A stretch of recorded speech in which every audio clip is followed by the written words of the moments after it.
Good morning students.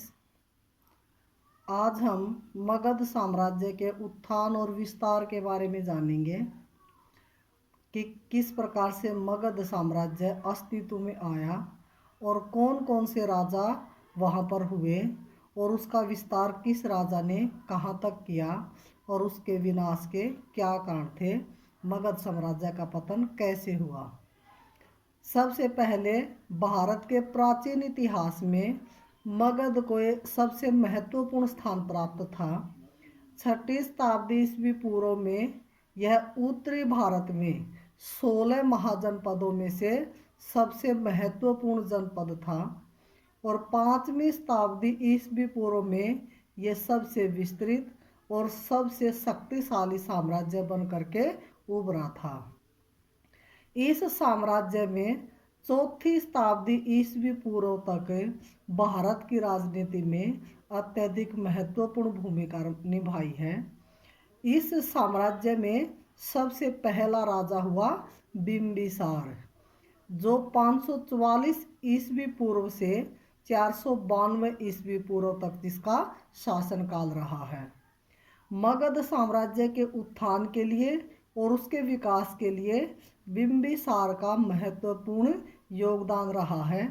ये मगध राज्य का जो शासक बना था वो 1544 ईस्वी में बना था। जिस समय ये मगध साम्राज्य का शासक बना उस समय इनकी आयु मात्र 15 वर्ष थी और बिम्बिसार ने 492 ईस्वी पूर्व तक शासन किया था। बिम्बिसार का जो संबंध था वो हर्यक वंश के साथ था और वो महात्मा बुद्ध का समकालीन था।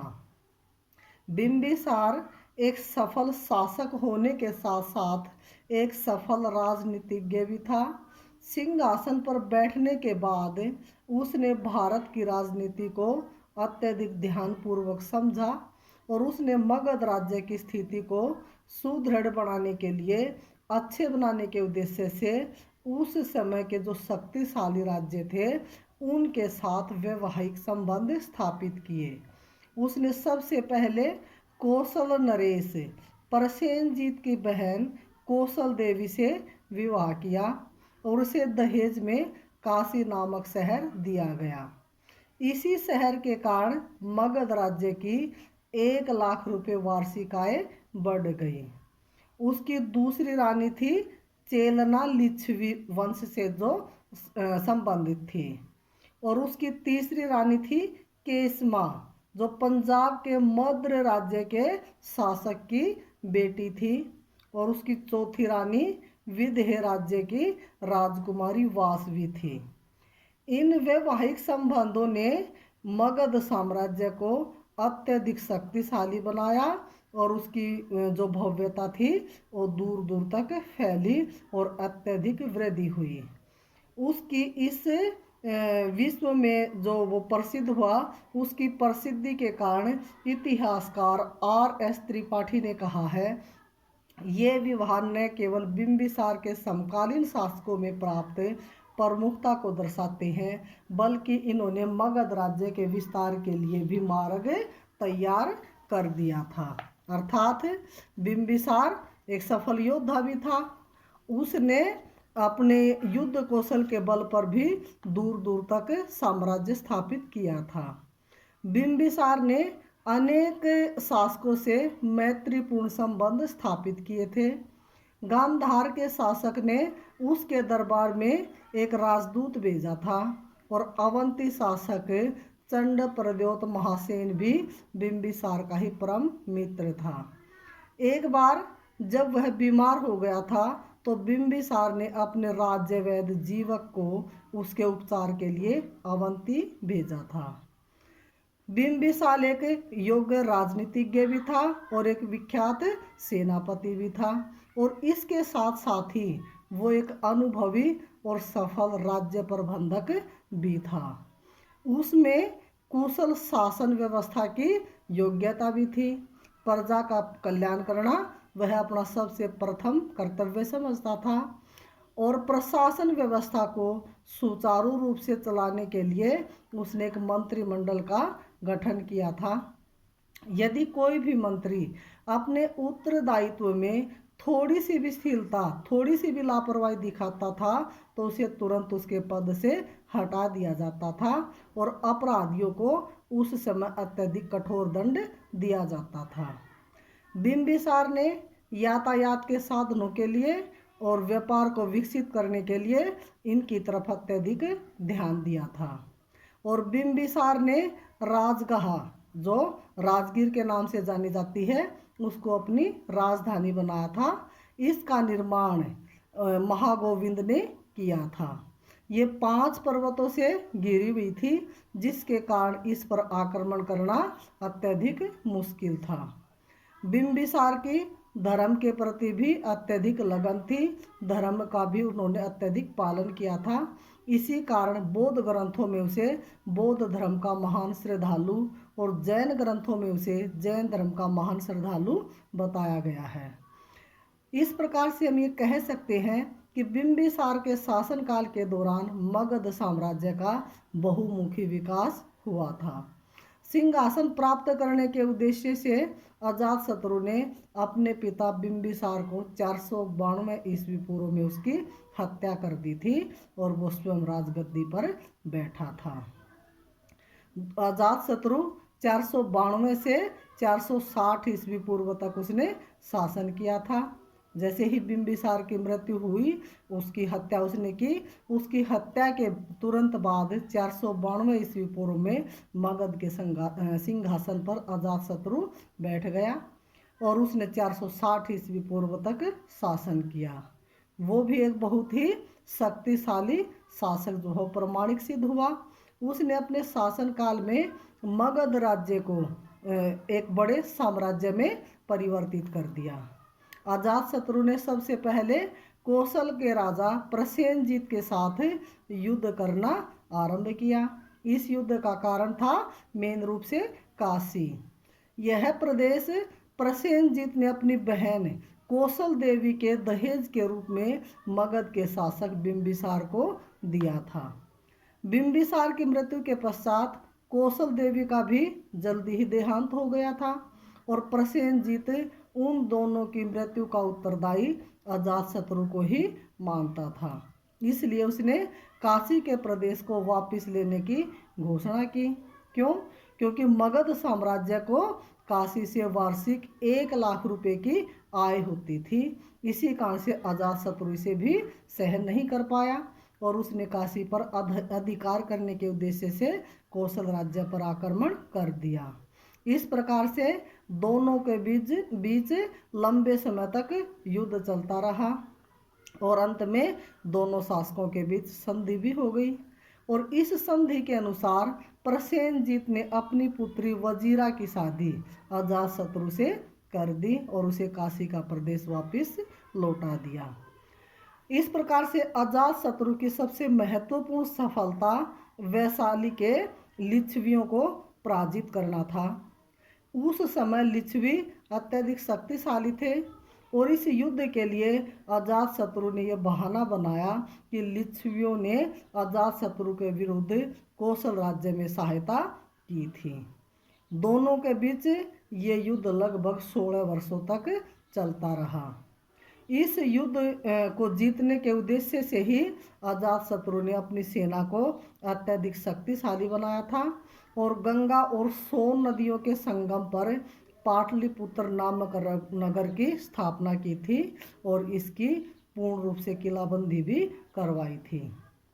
इसके अलावा उसके 2 मंत्री लिच्छवियों में फूट डलवाने में भी सफल रहे थे और इन प्रयत्नों के परिणाम स्वरूप अंत में अजातशत्रु लिच्छवियों को पराजित करने में सफल रहा था।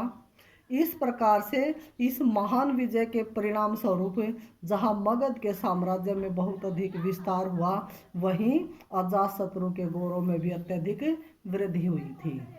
और ये समय वो था इस समय अवंती के शासक चंड परद्योत महासेन ने मगध पर आक्रमण करने की योजना बनाई थी। ये जो है उस समय बहुत ही शक्तिशाली शासक था उसने वत्स और कौशाम्बी के शासकों को अच्छी तरह से बुरी तरह से पराजित किया था।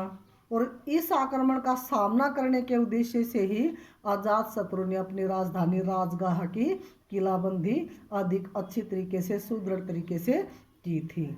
लेकिन जिस समय चंड प्रद्योत को अजात शत्रु की लिच्छवियों के विरुद्ध विजय का समाचार मिला तो उसने मगध पर आक्रमण करने की योजना को नकार दिया, त्याग दिया, छोड़ दिया।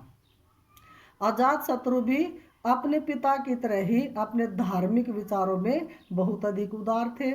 उसने बौद्ध मत और जैन मत दोनों को बहुत ही संरक्षण प्रदान किया।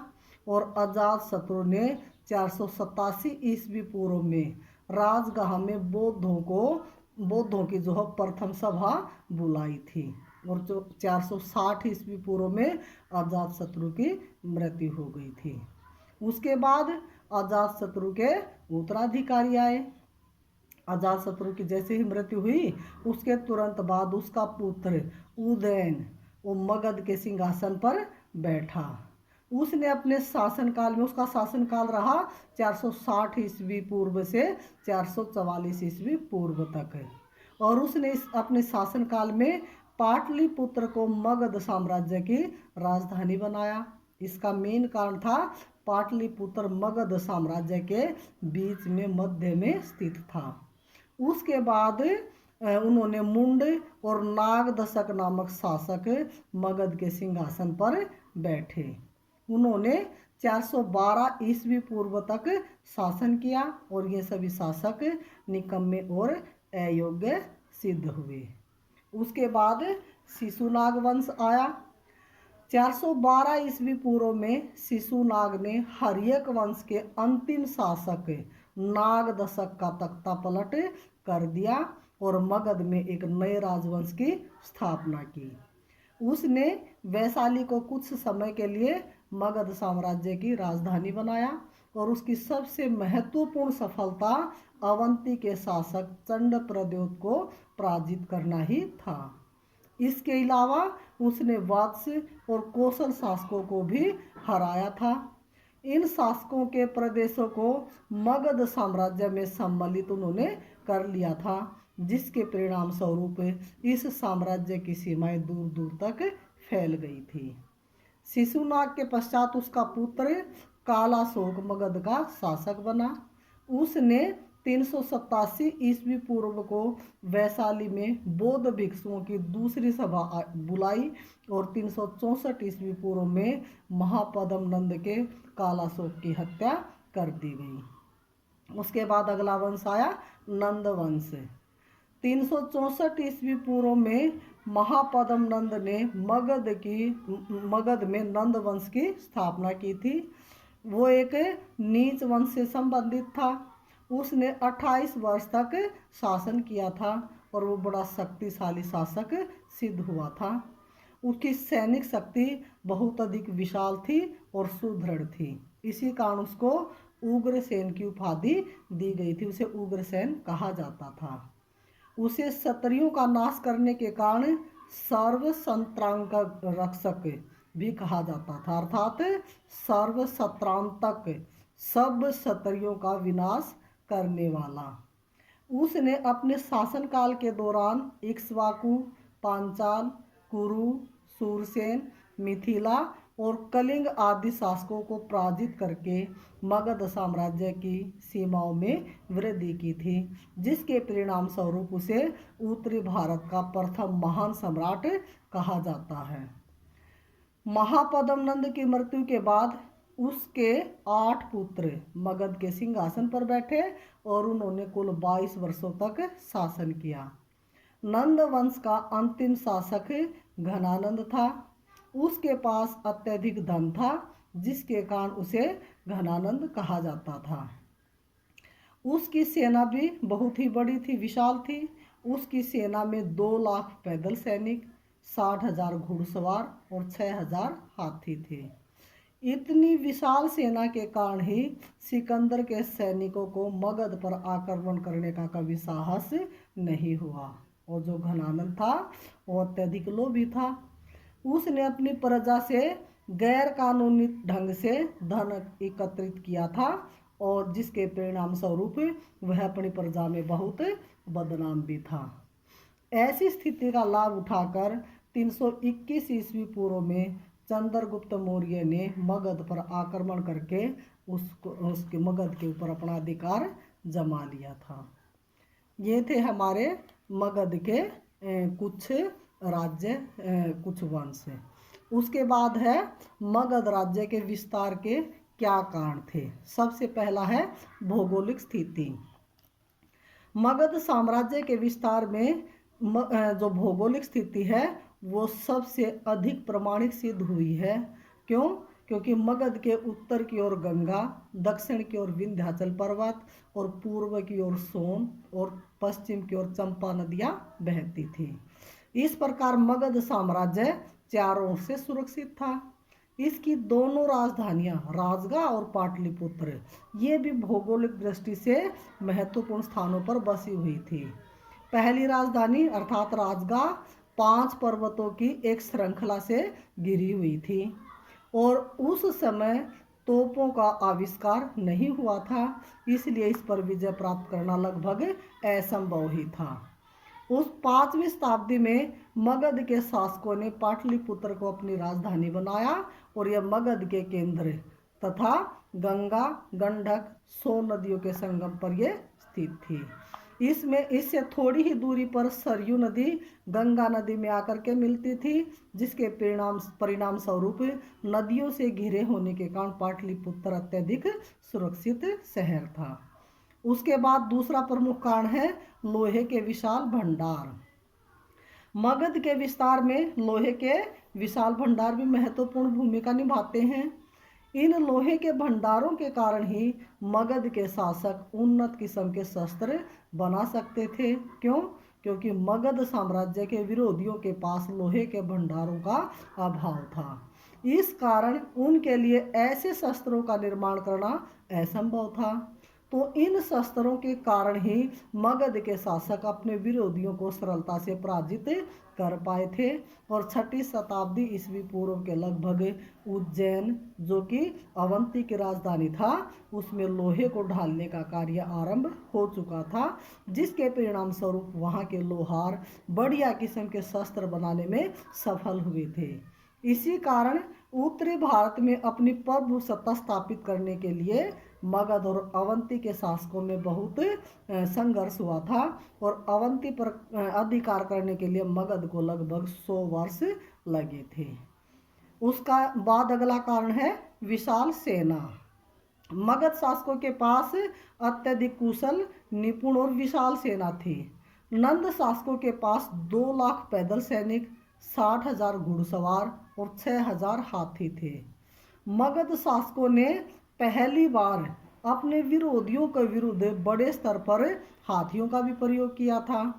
इन हाथियों का प्रयोग जो बड़े बड़े दुर्ग थे उनको तोड़ने के लिए और यातायात के साधनों के रूप में किया गया था। इस शक्तिशाली सेना के परिणाम स्वरूप मगध के शासक अपने विरोधियों को सफलतापूर्वक पराजित करने में सफल हुए थे। उसके बाद अगला है अच्छी आर्थिक स्थिति। मगध राज्य की आर्थिक स्थिति भी बहुत ही मजबूत थी, समृद्ध थी। यहाँ की भूमि बहुत उपजाऊ थी, सिंचाई के साधन यहाँ पर अत्यधिक थे, फसलों की भरपूर पैदावार होती थी। ये चावल की पैदावार के लिए विख्यात था। यहाँ का वाणिज्य व्यापार भी बहुत अधिक विकसित था। इस आर्थिक समृद्धि के परिणाम स्वरूप ही मगध शासक एक विशाल सेना रखने में और मगध साम्राज्य का विस्तार करने में सफल सिद्ध हुआ था। उसके अलावा कुछ अन्य कारण भी हैं जिनके कारण मगध को अपना शासन का विस्तार करने में काफ़ी अधिक सहायता सिद्ध हुई है। जैसे मगध पर बिंबिसार, अजातशत्रु, शिशुनाग, महापद्मनंद जैसे जो वीर और शक्तिशाली शासक हुए हैं, उन्होंने अपना शासन किया था और मगध साम्राज्य के विस्तार के लिए उन्होंने प्रत्येक संभव प्रयास किए थे। इसके अलावा मगध में जाति प्रथा इतनी अधिक कठोर नहीं थी जितनी कि उस समय भारत के अन्य राज्यों में थी। लोगों के परस्पर मेल मिलाप और एकता के कारण मगध के विरोधियों को सफलतापूर्वक आसानी से पराजित नहीं किया जा सकता था, जिस कारण से मगध साम्राज्य का अत्यधिक विस्तार हुआ था। थैंक्स स्टूडेंट्स, अगर मेरी ये वीडियो आपको पसंद आई है तो प्लीज़ लाइक और सब्सक्राइब ज़रूर कीजिए। Thank you.